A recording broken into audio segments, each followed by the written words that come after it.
Plug-in, hybrid, EV, they all sound smart, but which one actually makes sense in 2025? So here's the deal. The UK's electric future is getting closer. Bans on new petrol and diesel cars are creeping in, and manufacturers are pushing out everything from hybrids to full EVs. But what's actually worth it for you? The truth is, it depends largely on how you drive, where you live, and what matters most to you: cost, convenience, or clean energy.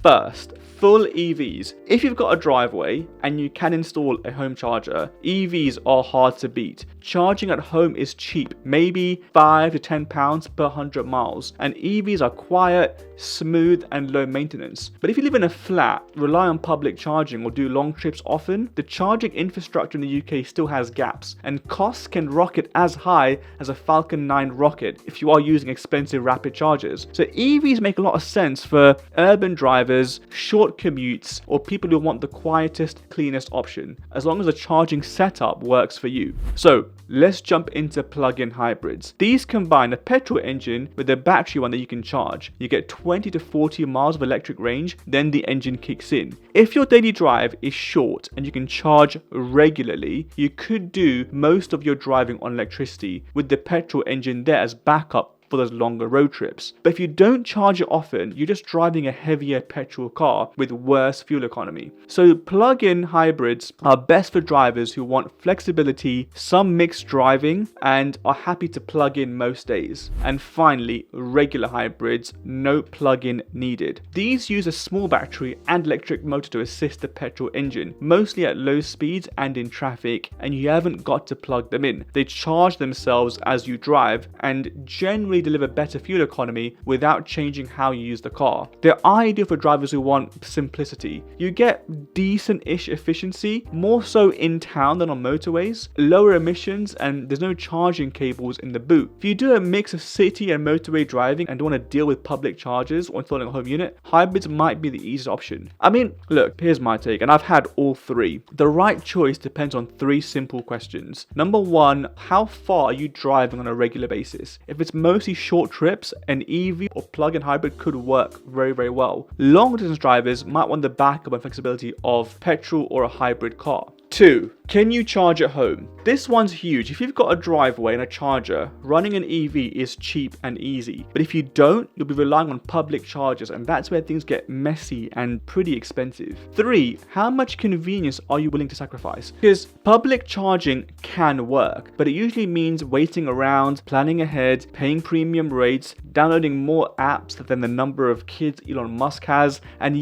rocking up to a charger that may or may not even work. If that sounds like a headache, a hybrid or a plug-in might be the smoother option. There's no perfect answer, but if you know those three things, your driving distance, your charging setup, and how much hassle you're willing to deal with, the right choice gets a lot clearer. Hey, I'm Mo, I work in tech, I break down all things cars. If you don't know your oversteer from your understeer, and the only ice you've seen lately is in your latte, no judgment, you're in the right place.